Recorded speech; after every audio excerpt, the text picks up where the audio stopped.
Papo Aberto.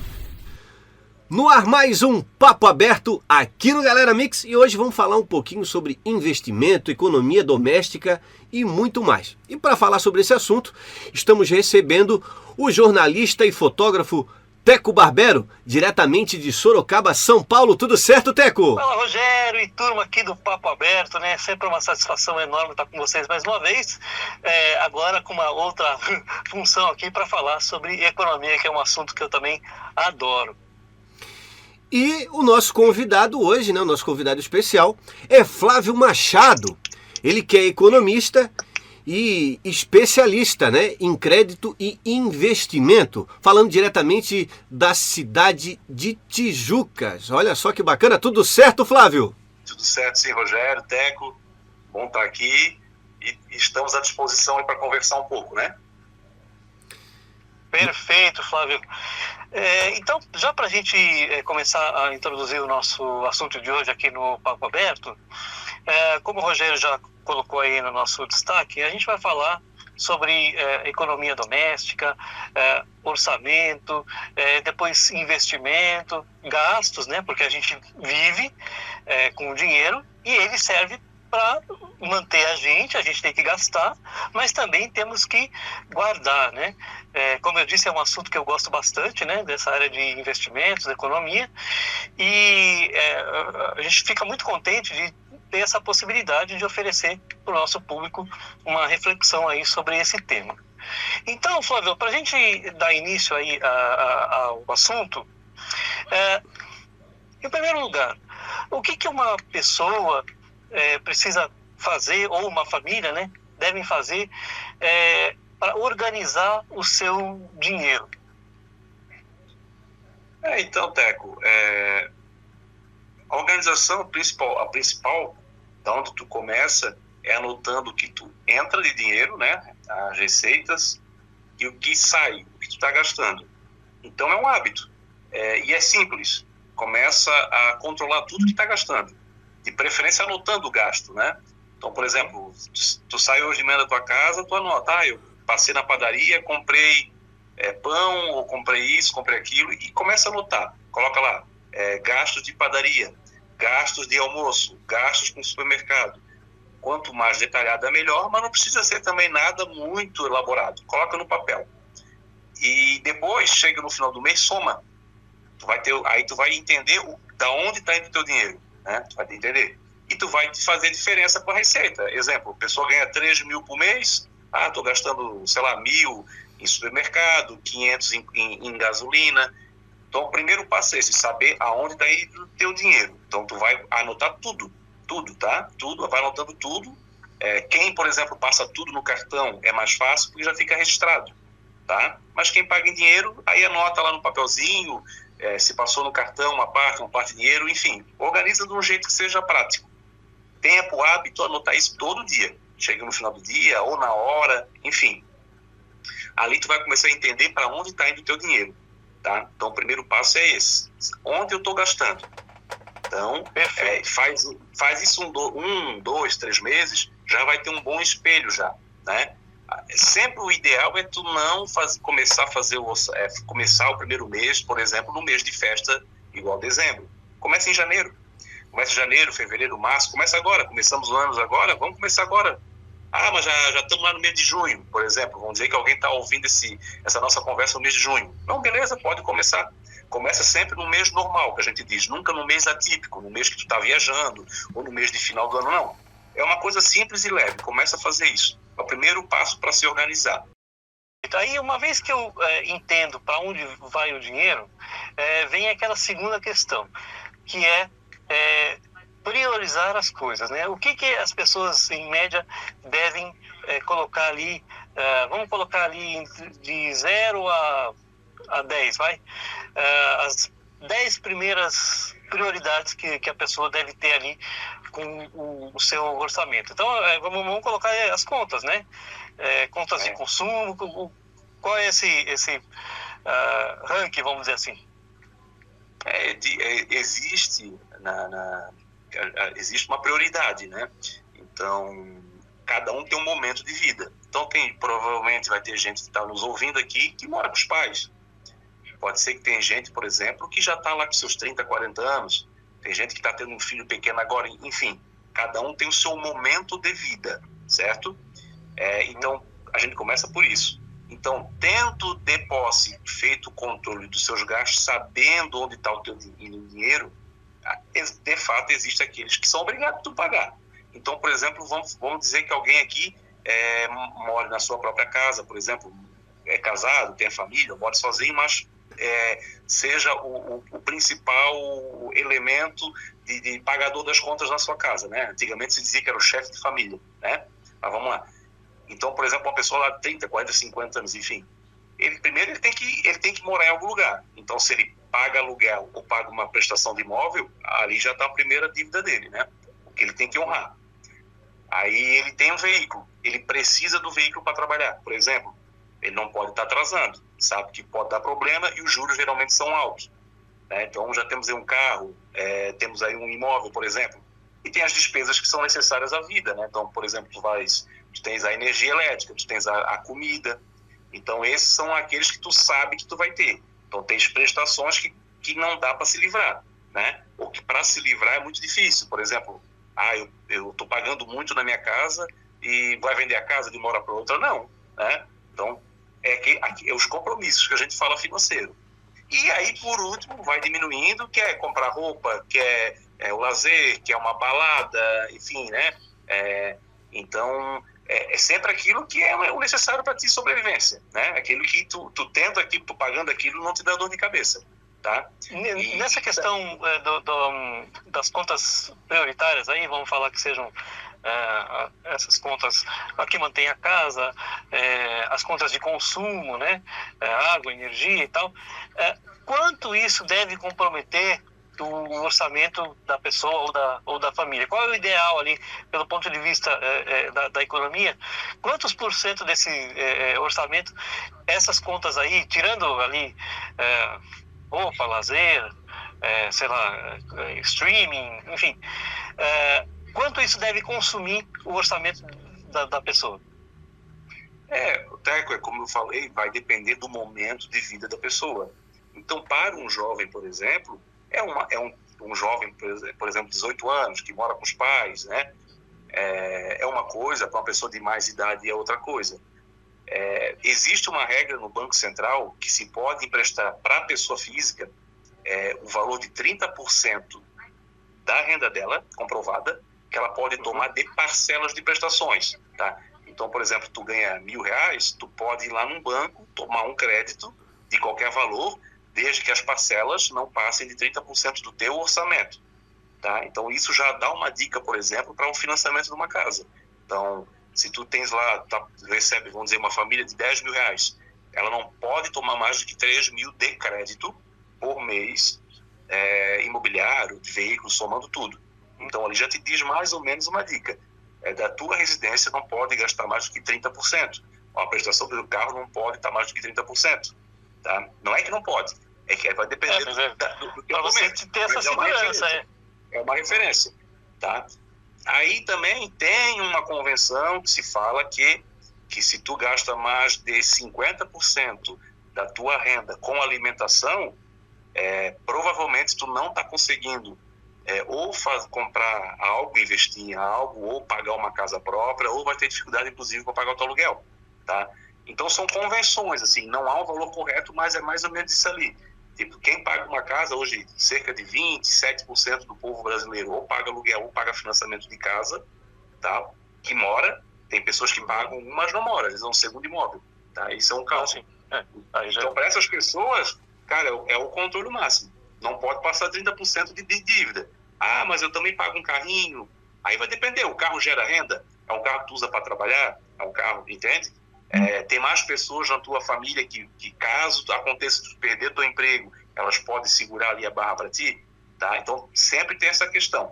E existe também, Teco, eu já vou até complementar, uma questão importante.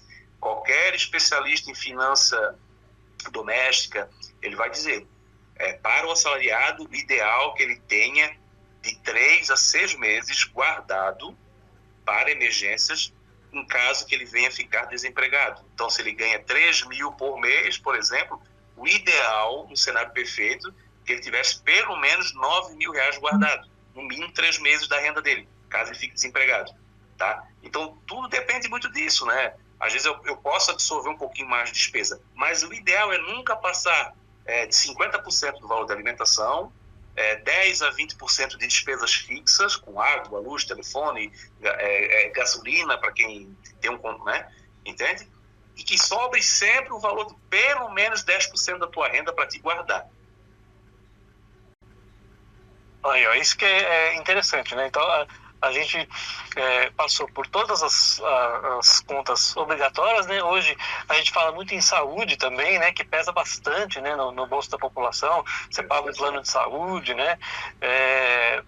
Isso acaba tirando, né? Muitas vezes um dinheiro que você usaria para outra coisa acaba indo para isso, né? Mas aí a gente já chegou no segundo ponto aqui da nossa reflexão aqui, que é esses 20% aí, entre 10% e 20% que seria o ideal para que as pessoas comecem a investir, né? E a gente sabe que durante muito tempo essa palavra investimento era tida como uma palavra assim, só rico investe, né? Só quem tem uma sobra muito grande que investe. E hoje em dia a gente sabe que isso não é verdade, né? A gente tem inúmeras possibilidades aí de investimento, né?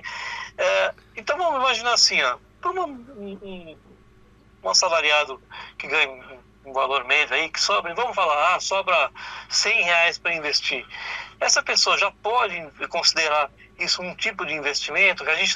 Você comentou aí sobre a reserva de emergência, né? Que é a porta de entrada ali para os investimentos, né? Quais são, então, para uma pessoa começar a investir com pouco valor, as opções que a gente tem hoje no Brasil? Então, Teco, existe sempre assim um entendimento que investimento é tudo aquilo que te gera retorno financeiro, certo? Uhum. Então, existe o que você poupar, que é guardar os 3 meses de salário, por exemplo, caso tu fique desempregado, tu tem uma reserva, isso é poupar, né? E tu pode botar esse dinheiro, fazer uma aplicação financeira, mas isso, realmente ele é a primeira porta para começar a ter disciplina para investir.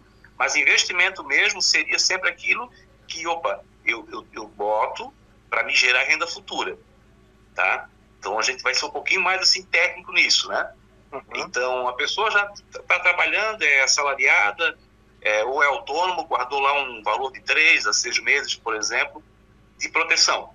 Esse ela bota numa aplicação que, quando ela precisar sacar, esteja disponível, certo? Então, um CDB bancário, por exemplo, é uma boa pedida, tá? Muita gente ainda bota dinheiro na poupança, que talvez é a aplicação que menos rende, tá? Então, essa é a poupança a guardar para as emergências, de 3 a 6 meses, tá? Então, hoje, para a gente bater um pouco nessa tecla, né, desse mito, a poupança, ela é uma cultura brasileira, né? Desde a fundação da Caixa Econômica lá, federal, que criou a poupança, né? Isso já vem, né, de muitos anos. Só que o momento que a gente vive hoje no Brasil, você fazer uma poupança, hoje não entre aspas, correr um risco de perder para a inflação? De fato, a poupança ela tem um histórico, né? A poupança ela foi feita lá nos anos 50, 60, né? Que o objetivo era fazer o quê? Atrair investimento, atrair capital para financiar a casa própria. E até hoje a poupança ela tem como finalidade aplicar na casa própria. Então, quando tu abre lá uma conta poupança no banco A, no banco B, na cooperativa X, não interessa, um percentual daquele valor que tu bota tu aplica, que a gente diz que é uma aplicação, né? Não é investimento, a poupança é uma aplicação, tu tá direcionando para recursos da poupança, certo? Para recursos especiais, de linhas especiais de casa própria. Então, a Minha Casa Minha Vida, o financiamento do SFH, vem uma boa parte da poupança. São taxas que se financiam imóveis mais baixas que a taxa normal de mercado. Consequentemente, se paga menos também por essa aplicação, tá? Mas ela ainda tem uma cultura muito forte da época que a gente tinha uma grande inflação, né? E que o governo, para reter capital, reter saldo, ele pagava relativamente bem. Então, por exemplo, no ano 90, ali, em 1990, um pouco antes que teve aquele bloqueio, congelamento da poupança na época do governo do Collor, se pagava a inflação mais 3% de rendimento em cima da poupança ao mês. E isso marcou as gerações mais antigas, né? Sim, pode ver que as pessoas mais antigas, quem tem mais de 40, 50 anos, colocam em poupança ainda, e muitos ainda aplicam e botam em imóveis, porque era uma forma de se proteger da inflação, da desvalorização das moedas, das mudanças de plano econômico que no Brasil eram muito comuns. Depois que vem o plano real, começa a mudar um pouco, né? Então começa a poupança a ter rendimentos menores, para poder, inclusive, primeiro por causa que a inflação, a emissão de moeda do governo ficou menor, está mais estabilizado os preços, mas também porque as linhas de crédito de financiamento à casa própria, que é o que captam da poupança, hoje tem um juro muito baixo, estão com um juro muito bom, e aí, consequentemente, vai pagar menos, tá? Então tem essa questão. A poupança não é para te investir, a poupança é para te guardar um dinheiro, se proteger da inflação. Esse é o objetivo. Ela é uma aplicação. Claro, se tu tens 4, 5 milhões numa poupança, não deixa de ser um investimento. É diferente. Porque daí o rendimento é maior. Né? A poupança paga 0,7 ao mês. Tá? Um pouquinho mais que a inflação. Só que, claro, com um valor muito alto, tu vai receber uma bolada maior. Mas não é uma ótica de investimento. É uma ótica para te guardar o dinheiro. Guardar a hora que eu quero estar ali, entende? Aí sim, tu pode colocar para a pessoa que não quer perder tempo, ou quem tem um pouco de dificuldade, coloca aquela reserva de emergência, que eu falei ali de 3 meses, 4 meses, até 6 meses, do que ganha para as emergências, pode colocar numa poupança, não tem problema nenhum, tá? Não tem problema. O objetivo é começar a ver um pouquinho além disso. Já tem uma reserva de emergências, eu vou começar a investir. Buscar rendimentos maiores, porque o objetivo do investimento é aumentar o teu capital guardado para ter, inclusive, uma outra fonte de renda. Por exemplo, Teco, uma pessoa que tem hoje, assim, ela botou um CDB, um CDI aí, a Selic, por exemplo, está pagando 15% ao ano. Se ela bota R$1 milhão, ela recebe R$150 mil, não é? Ao ano, certo? Sim, que é um excelente retorno, né? Vai dar o quanto aí? Exatamente, vai dar o quê? 11 mil por mês de renda. Olha só, ela tem uma nova renda em cima daquela que ela aplicou e guardou. Então o objetivo de investimento é esse, é aumentar a tua base de patrimônio, mas também pensando em gerar uma renda, mais uma renda. Sim. Antes da gente partir para novos investimentos, só fazer um comentário, né? Lembrando as pessoas que a poupança, ela não é o ideal, né? Você tirar menos de 30 dias do aniversário dela, né? Porque ela não rende.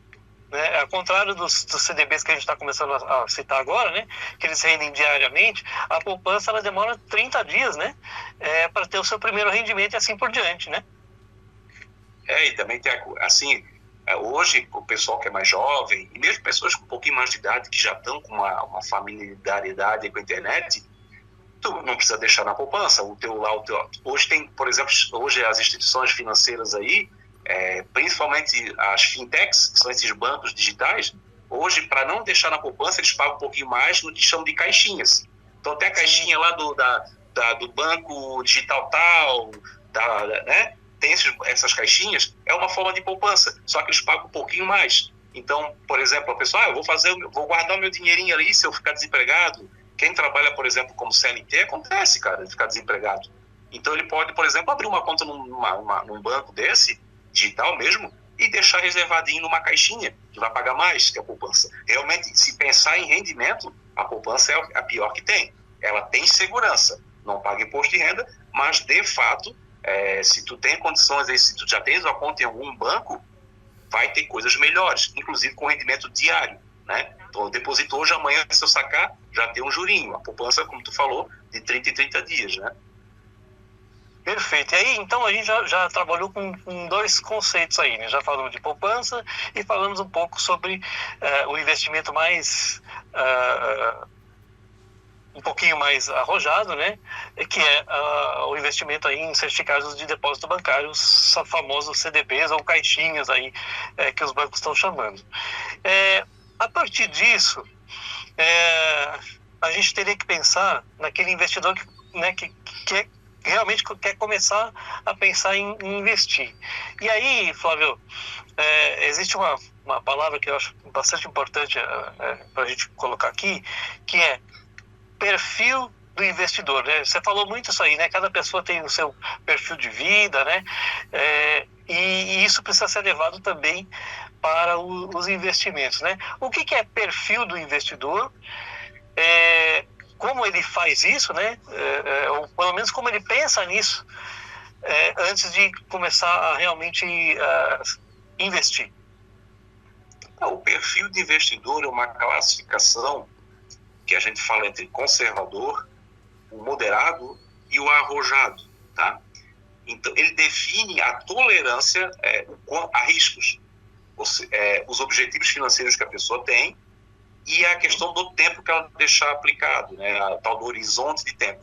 Então, é uma maneira da gente poder sintetizar, unir diferentes perfis de pessoas e de forma simplificada. Então, por exemplo, o conservador, a gente tem o conservador, o moderado e o arrojado, né?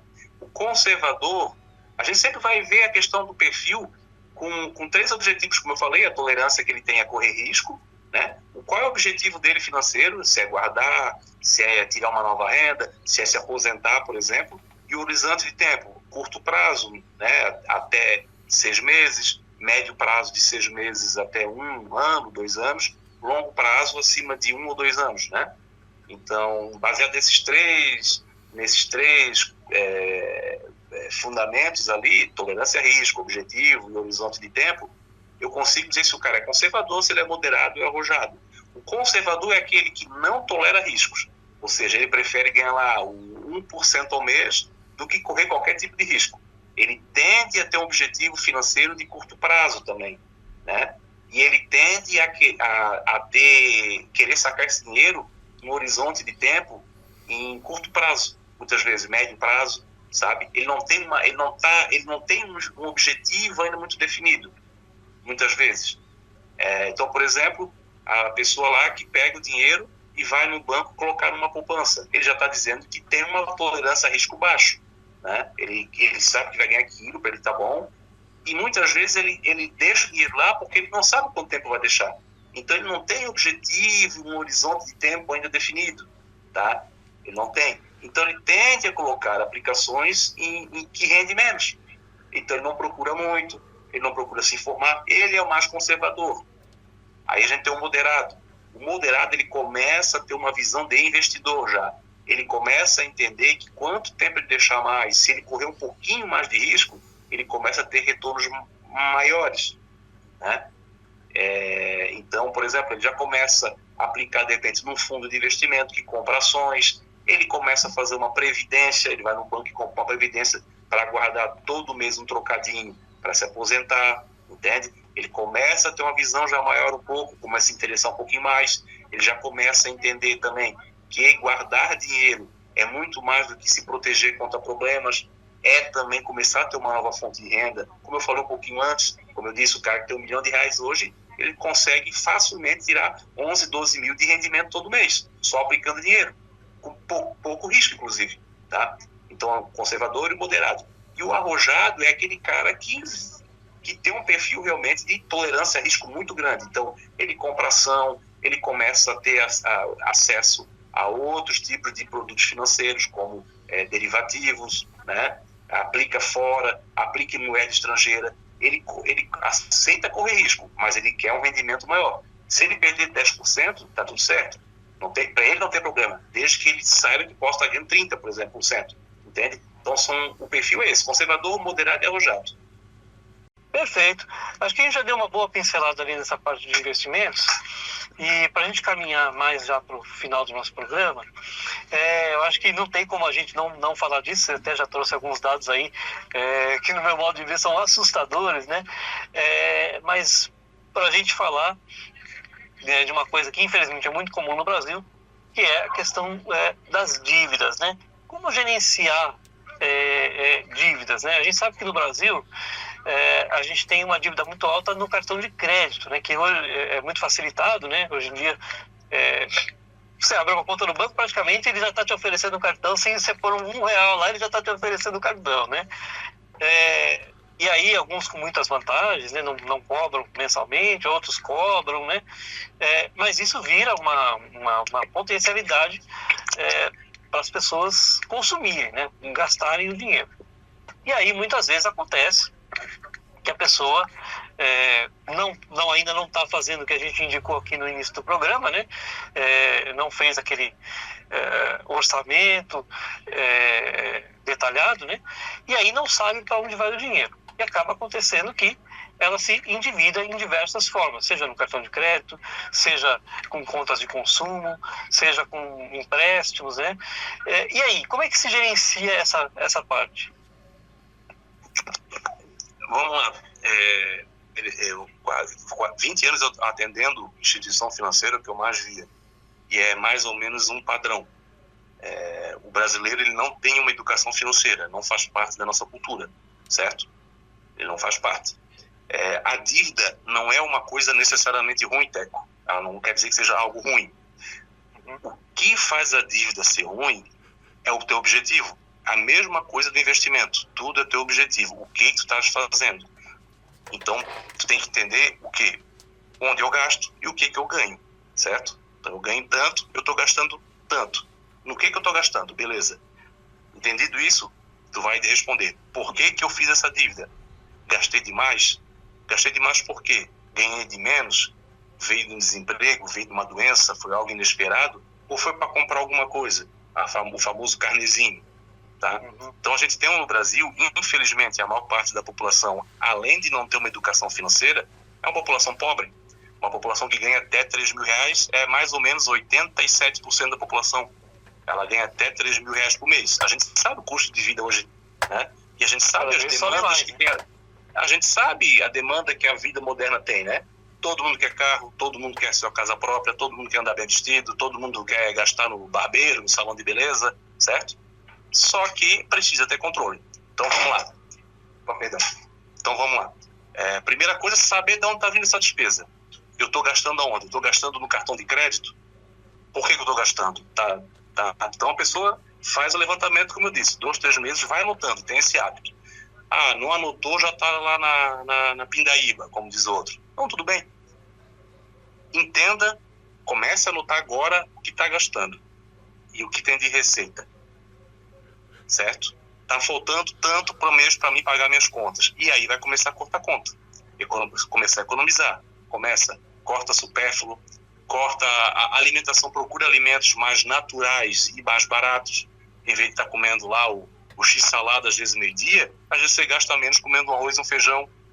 Entendeu? Procura alimentos saudáveis, mais baratos, fazendo em casa. Começa a cortar. Aquilo que às vezes eu vou até ali no mercadinho a pé, de carro, vai a pé. Para trabalhar, não dá para de repente eu ir de ônibus. Então começa a procurar alternativas, certo? E o segundo passo vai renegociar a dívida. Começa a pagar aquelas mais caras. Então a dívida do cartão hoje ela pode chegar acima de 8% ao mês.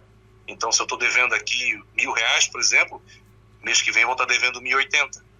No outro mês 1.160. E assim vai, começa a virar uma bola de neve. Então pega essas dívidas e procura uma renegociação, parcela.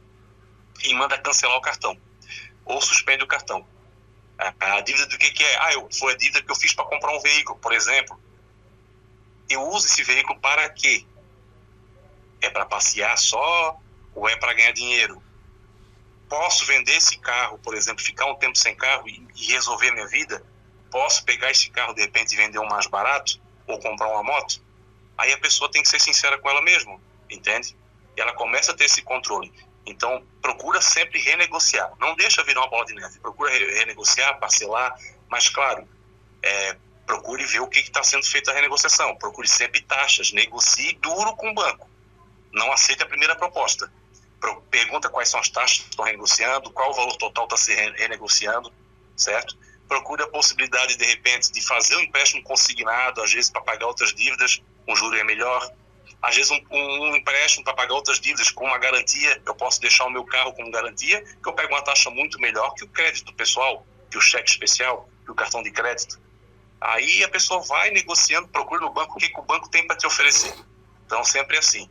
Então, controlar as despesas, ver o que está gastando, ver onde está gastando, entender que tem um objetivo, começa a renegociar as dívidas grandes e pagas à vista as pequenas, para começar a criar uma motivação.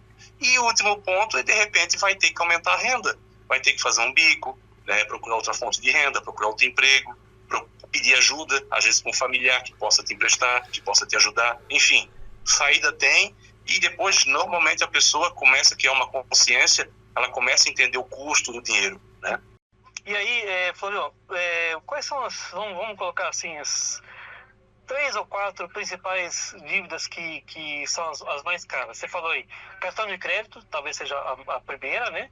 A segunda, o que seria? O cheque especial, lá, o crédito pessoal, talvez? Isso, o limite automático na conta. Antigamente se dizia que era o cheque especial, né? Aquele limite que tu tens lá na tua conta corrente. Quando a pessoa abre lá o extrato, aparece lá o limite automático. Tá, esse é o segundo. O terceiro são os créditos pessoais, aqueles que te oferece ali. Hoje está tudo aí na base de 5% ao mês, 5,5% ao mês, né? Como eu disse, não é o problema de tu tomar o crédito, né? É que às vezes a gente precisa também ter aquela cultura de pontuar corretamente, nominar, colocar nome correto nas coisas, né? Eu pegar um dinheiro no banco, enfim, isso não é uma dívida. Eu estou tomando um crédito. O que vai transformar em dívida vai ser se aquilo ali é para mim, uma despesa normal, entendeu? Fiz aquilo para comprar uma roupa. Mas pode ser um investimento também, né? Eu posso pegar um dinheiro do banco para investir, montar alguma coisa, comprar um carro que de repente eu vou fazer um Uber, vou vender alguma coisa, né? Sim, aí um crédito, né, equacionado ali que a gente fala, né? Então, exatamente, aqui no Brasil tem aquela coisa, fui no banco, fiz uma dívida. Não, ela vai se tornar uma dívida a partir de que aquilo ali não te tem retorno. E tu só vai virar inadimplente a partir do que tu não consegues pagar ela, tá? Então, a gente está falando ali muito pro inadimplente, aquela pessoa que não está conseguindo pagar. A pessoa que tem a dívida, mas Flávio, comprei uma moto lá, até ontem eu falei com uma pessoa que eu estava dando uma ajuda, uma orientação, ela disse, eu me meti para comprar essa moto, para economizar combustível, e no final estou gastando mais, porque o que eu economizava de combustível, eu estou pagando na prestação da moto. Aí eu falei, porque tu está fazendo isso porque tu não sabia nem quanto tu gastava com combustível. E tu não sabia também o valor do custo do dinheiro. Então, quando vai tomar um crédito, quanto vai pagar? Mas eventualmente, né, Flávio? Nesse caso aí, talvez no futuro ele consiga compensar. Se ele terminar de pagar a moto e a moto consumir menos daquilo que ele gastava com outro veículo, com outra forma, aí talvez lá na frente ele tenha esse retorno, mas não é agora. Mas não é agora, só que também se a moto não estragar, né, se ele não tiver que vender, ou se ele vender vai ter a defasagem, é que eu sempre digo, aprenda a anotar, faça cálculo. Quando tu sabe que tu gasta quanto de gasolina, aí tudo bem, aí tu vai chegar lá, vai pegar um crédito, peraí, eu vou economizar, mas não é aquilo tudo que eu pensava, né? A moto faz 30 km por litro, por exemplo, o meu carro faz 15. Então eu vou gastar o dobro de gasolina, mas se eu gasto 200, então eu vou gastar 400. Mas a prestação da moto é 300. Será que vale a pena? Será que não mais vale eu pegar então esse dinheiro e eu aplicar o dinheiro? Ou então eu fico só com o carro, porque vou ter despesa de seguro, vou ter outras situações também, entendeu? Sempre pensando naquilo. Eu posso assumir uma prestação? Não, tudo bem. Mas antes de assumir a prestação para comprar um carro, comprar uma moto, ou eu estou conseguindo guardar um pouquinho também ali para emergência. Então, se a pessoa que não precisa se endividar, não é por um problema de saúde, não foi um desemprego, ele não precisa ir lá no banco pegar para se salvar. Fazer dívida para comprar carro, para comprar moto, antes a pessoa pode fazer, tudo bem. Mas caso ela perca o emprego ou ela fique doente, ela consegue se manter 3 meses com o que ela tem hoje? Ela tem um FGTS, ela tem lá um plano de saúde, sei lá, ela tem de onde tirar? Não tem. Então pensa melhor antes de comprar um carro. Ou compra um carro mais barato e vai negociar sempre a taxa, entende? Perfeito. E aí, Flávio, também fiquei pensando que quando você estava falando das dívidas, né, que hoje em dia você pode negociar dívidas com outros bancos, inclusive, né, não só com aquele que você fez. Isso ajuda, né? Pode, tu pode hoje renegociar, por exemplo, a dívida imobiliária. Eu tenho um financiamento no banco lá e tu pode vender essa dívida para outro banco, tá? a taxa, aí sempre pede a simulação, veja se compensa, veja também as questões de cartório, porque é um novo crédito, então às vezes tu vai ter que pagar ITBI, ou, por exemplo, né? Tirar uma nova, sempre tem. Normalmente, se a taxa for 10% abaixo do que tu tens hoje, já começa a compensar, ou seja, eu pago lá, o meu juro é 1% ao mês, 10% de 1%, ela ficaria 0,9%. Se alguém te oferecer 0,89, já está pelo menos empatando a prestação. Então tu começa a negociar um pouquinho assim, sabe? Vale a pena. Dívida de veículo também tu pode fazer, aí tu vai desalienar de um para alienar em outro, é tranquilo, tá? Muitos bancos fazem isso. A dívida de consignado também tu consegue fazer, o banco compra, ele paga lá o banco primeiro que tu pegou o dinheiro e ele assume a dívida para ele, mas sempre lembrando que é um novo empréstimo, então sempre pede a simulação e não adianta só pedir taxa, porque às vezes a pessoa, lá no banco está 1,5 e eu consegui 1,3, só que às vezes naquele banco que está 1,5 não cobra nenhuma taxa adicional, e nesse banco que está dizendo que cobra 1,3, ele às vezes cobra taxa de cadastro, taxa de abertura de crédito, entende? Taxa de seguro embutido. Então, não é só taxa de juro. Peça o valor que vai ficar a prestação. É super importante, Flávio. Você falou algumas coisas aí que eu não sabia, principalmente dessas cobranças que podem ocorrer nesse momento de negociar com outros bancos, né? Taxas embutidas, seguros embutidos, né? Isso é super importante para as pessoas ficarem atentas com isso. Até que tem muita competição hoje no sistema financeiro, tá? Muita. Hoje, e bancos presenciais, hoje tu tens em qualquer cidade que tu for, uma cidadezinha que tivesse uns 10, 15 mil habitantes aí, tranquilamente vai ter 4, 5, 6 bancos com agência física, fora as empresas de crédito, fora os bancos digitais. Então tu tens muita oferta.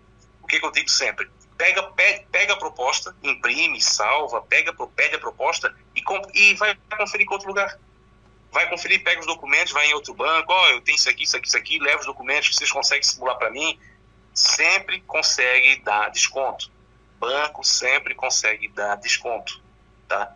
Sempre. Principalmente para quem está em dívida e quer renegociar. Quem quer renegociar, eles conseguem. Você que trabalhou, né, um tempo em banco e tal, tem muita margem em cima ali, nessa hora de negociar? O banco ele oferece pouco para você na hora que você quer renegociar? Por isso que você fala, negocie duro com o banco, porque normalmente eles oferecem pouco desconto. Tanto para investir como para dívidas e para tomar crédito, tem margem sim. No caso de dívidas, que eu acho que boa parte da população acaba mais cedo ou mais tarde se atravessando nisso, né? Tem sim, não aceita a primeira proposta, porque a dívida para o banco ela pode se tornar um prejuízo. Então isso impacta muito o sistema bancário, as cooperativas, a dívida, porque quando tu começa a atrasar, ele começa a fazer o que a gente chama de provisão. Então, por exemplo, isso é só para a pessoa entender. Vamos dizer que ele está pagando empréstimo e falta 10 parcelas ainda para pagar. 10 parcelas de R$1.000, tá? Ou seja, ele tem ainda uma dívida em aberto de 10 mil. Se ele atrasar 3 parcelas, 90 dias, ele entra em inadimplência, certo? O que vai acontecer? O banco começa a contabilizar para o banco os 3 mil que está em dívida e cai como prejuízo, fica lá como prejuízo, e as outras 7 parcelas da frente, elas começam o que a gente chama de provisão. Elas começam, é como se fosse uma forma de dívida. Então o banco já começa a entender que provavelmente tu vai atrasar tudo. Você não vai pagar aquilo. Então pro banco acaba dando então um prejuízo, como falei, de R$10.000, certo? Então ele prestou, por exemplo, a ti 15 mil, né? Vamos dizer que tu tinhas pagado já as primeiras parcelas ali. Então de todo o valor que ele te emprestou, ele vai descontar o custo do dinheiro. Então se ele te emprestou, por exemplo, 50 mil e vai te cobrar 70 mil, 50 mil ele não vai ter lucro. 20 mil é o lucro que ele tem, certo? Entendido, né? Ele te prestou 50 e vai te cobrar 70. Ou seja, ele vai ter um lucro de 20 mil, certo? Então 50 mil para ele não é lucro. Dos 20 mil, o que acontece? Ele vai ter o quê? Ele vai ter taxas de risco, vai ter imposto em cima, tem o custeio da própria empresa, as despesas para abrir uma agência, então vai ter uma partezinha que é lucro. E quando está em atraso, tudo que está em atraso começa a tirar, é feita uma conta que ele vai tirar desse lucro. Entendeu? Então, às vezes, uma inadimplência de 10 mil, como eu falei no começo ali, ele está impactando outros empréstimos com lucro. Então, acaba batendo muito no lucro de uma agência, numa margem de uma agência. Por isso que os bancos são tão insistentes em cobrar. Isso dá um poder para a pessoa que quer pagar. Claro, desde que a pessoa que realmente queira pagar. Mas é feita uma renegociação. E a pessoa pode ir lá trabalhar, conversar, batalhar, dar tempo, esperar para renegociar uma melhor condição. De vez em quando os bancos fazem ofertas de renegociação. E aí vai ter várias do ano, né, que fazem isso. Vai ter várias maneiras da pessoa renegociar. A pessoa pode renegociar também hoje pelos aplicativos, pelo Serasa, pelo SPC. Às vezes as CDFs também das cidades também fazem mutirões também de limpa-nome, certo? Cara, sempre vai ter uma renegociação. E eu já vi gente que tirou, que tirou da dívida total, ela foi renegociada, teve todos os juros abatidos e ela teve um desconto do valor que ela pegou. Entendeu? Nossa. Porque a pessoa, ela fez um acordo, ela começou a pagar o acordo certinho e ela tinha um histórico de bom pagador. Também tem isso. Quando tu tens aconteceu, por isso tem que ser transparente, Teco. Vai lá, conversa, pessoal, tá aqui, ó, prova para vocês, eu tenho um atestado médico, aconteceu isso não foi de má fé, eu quero negociar, posso pagar até tanto. Quanto mais transparente for a pessoa, melhor para negociar. Mas também dá sim para fazer um jogo de duro com o banco, mostrar para eles que tu quer pagar, mas tu pode pagar tanto. E tu também não vai querer um juro maior do que aquilo que já estava. O que acontece? Às vezes a pessoa pega um crédito lá 4, 5%, está devendo lá 20 mil para o banco. E eles vão pegar esses 20 mil, que já tem os juros do empréstimo inicial, né? E se está devendo 20 mil, provavelmente tu pegou 10. E o resto é juro, beleza. E eles botam mais juro para no parcelamento. Ou seja, daí daqui a pouco tu estás pagando 30. Aí não é justo. Entende? Não é justo. Eles têm que pegar o valor que está devendo e dividir e não botar mais nada de juro para cima. Vitório, dicas super importantes, né? Que às vezes as pessoas não sabem, não se atentam com isso e podem pagar muito mais caro do que geralmente deveriam. Geralmente paga. Outra coisa também, coloca um avalista. O avalista ajuda muito. Se tem um avalista, ajuda muito a negociação, a baixar o juro. Se tens um carrinho ali, por exemplo, tens um carro, uma moto, dá para te colocar também como garantia, entende? Baixa bastante o juro ali também. E também tem maneiras que tu pode chegar e dizer assim, olha, eu posso pagar tanto, eu estou devendo 20, eu pago 5. Aí o banco no começo não vai querer. Depois pode ser que te dê uma proposta. Não, tudo bem, a gente aceita os 5. Só que tu não vai poder mais pegar crédito nesse banco. Também é uma alternativa. Aí naquele banco tu não vai pegar mais crédito e fica sim uma anotação interna entre os bancos. O teu score vai ficar baixo, talvez algum bom tempo tu não consiga pegar crédito. Também tem isso. Só que se livra da dívida. Para a gente começar a encerrar, só uma última questão sobre... você falou de negociação, né? O contrário também dá para a gente fazer, negociar taxas boas para a gente investir, ou não tem margem para isso, né? Eu quero investir aqui no banco A, mas o banco B aqui, tá me oferecendo um pouquinho mais. Você não chega igual ao banco B? Tem isso ou não tem? Consegue. Claro, vai depender de valores, né? Não adianta o cara chegar lá com R$200 e achar que vai negociar a taxa, né? Vamos ser sinceros. Vamos dizer que o cara tem lá, vendeu uma moto, vamos lá, vendeu um terreno, tem 100 mil. Cara, ele consegue negociar sim. Automaticamente, se ele aceitar deixar mais tempo, ele já consegue taxas melhores. Existe o vencimento do... Então, por exemplo, eu coloco um CDB de 10 anos, por exemplo. Tu vai ganhar uma taxa maior do que um CDB de 2 anos. É um exemplo. E tem a taxa e tem a questão... Isso é o tempo do produto. Mas não quer dizer que não possa sacar antes. Pode. Aí entra no segundo ponto. A carência de resgate. Então, por exemplo, eu compro um CDB que o prazo dele é 10 anos.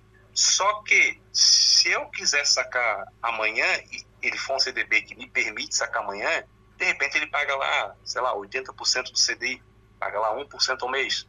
Mas se eu aceitar uma carência, por exemplo, de 180 dias, ou seja, em 180 dias, se eu não sacar, eu já consigo uma taxa melhor.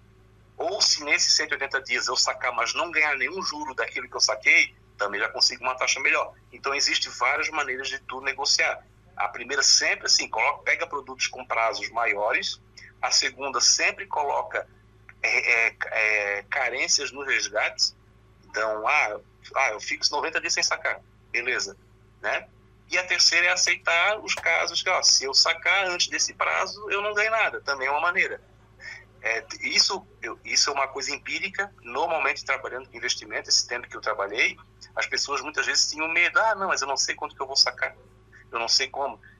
Eu às vezes oferecia. Não, deixa aqui, 6 meses, a gente consegue uma taxa melhor. Mas eu não quero 6 meses, é muito tempo. Bota 30 dias só, que de repente eu posso sacar. Pode ter certeza. Mais de 90% desse pessoal, ele não mexia no dinheiro. E nem deixou de ganhar. Porque deixou de ganhar. Nesses casos, quando é de crédito, quando é para tomar crédito, tomar empréstimo, os bancos tentam a taxa mais alta, né? E para renegociar também, eles tentam o lado deles. Quando é para investimento, por incrível que pareça, os bancos, se tu negociar esses prazos, eles tendem a te dar taxas bem melhores. Porque para o banco é importante a captação. Principalmente para as cooperativas de crédito, elas costumam pagar melhor o rendimento, e para os bancos digitais também, elas costumam pagar melhor. Então, hoje tu vai abrir um banco digital aí, tem gente pagando 120% do CDI, né? A cooperativa também, elas pagam aí tranquilamente 100% do CDI, e muitas vezes ainda te pagam uma sobra, né? Nos lucros que ela tem, né? Que a cooperativa, tu passa a ser sócio dela, né? Então, normalmente, cooperativas e fintechs, esses bancos digitais, pagam melhores que os grandes bancos tradicionais. Acho que a gente já está partindo aqui para o encerramento do nosso programa. Queria que você deixasse aí uma dica, uma frase aí, né, alguma coisa que resumisse tudo que a gente colocou aqui para o nosso público que vai escutar aqui, para ele pensar bem, né, naquilo que faz com o seu dinheiro, sobre orçamento doméstico, sobre investimento, enfim. O que você tem para dizer como a palavra final aqui para esse nosso público? O que a gente sempre fala, né? O dinheiro, ele é uma bênção ou ele é um problema, né? Uma bênção quando tu tem e quando ganha ele honestamente através do trabalho, e se torna um problema quando tu não tem, né? Então, cuide dele e faça ele trabalhar para você, e nunca você tem que trabalhar para conseguir ele. E investir não é só guardar dinheiro. Investir é criar uma nova fonte de renda, para alcançar os teus objetivos. Como eu falei ali no começo, hoje um jovem está me ouvindo aí com seus 20 anos, por exemplo, aos 50 anos, se ele colocar numa renda fixa, de 100% do CDI, né, 15% ao ano, em 30 anos ele é milionário, com dinheiro às vezes de uma festinha, de uma balada, de uma pizza. A pessoa que tem seus 40 anos aí, por exemplo, que já começa a pensar mais sério na aposentadoria, nunca guardou, começa a guardar agora, que seja R$50, que seja R$70. Não sei, mas o meu dinheiro vai, eu não sei. Começa a anotar os gastos. Pode ser que tenha surpresa de repente, né? E começa a se ordenar, começa a se organizar. E aí começa a ter um foco, né? Eu começo a guardar, muitas vezes nem sabe por quê, e daqui a pouco está com dinheiro na mão para encontrar oportunidades, consegue um carro à vista mais barato, consegue uma moto à vista mais barato, consegue comprar de repente aí uma empresa, ou fazer uma viagem, fazer um passeio, enfim. Ou que seja uma tranquilidade, perde um emprego, tem um trocadinho guardado. Faça o dinheiro trabalhar. E a melhor maneira de dinheiro trabalhar para você sempre é investindo. Maravilha. Foi um prazer aí conversar com você. O nosso público acho que vai curtir bastante aí todas as dicas que você trouxe. E é isso aí, gente. Esse foi mais um Papo Aberto, com mais um assunto super relevante que vai ficar aí nos conteúdos aqui do Galera Mix. Acompanhe todo o nosso conteúdo aí nas redes sociais do Galera Mix. E até uma próxima. Grande abraço. Tchau.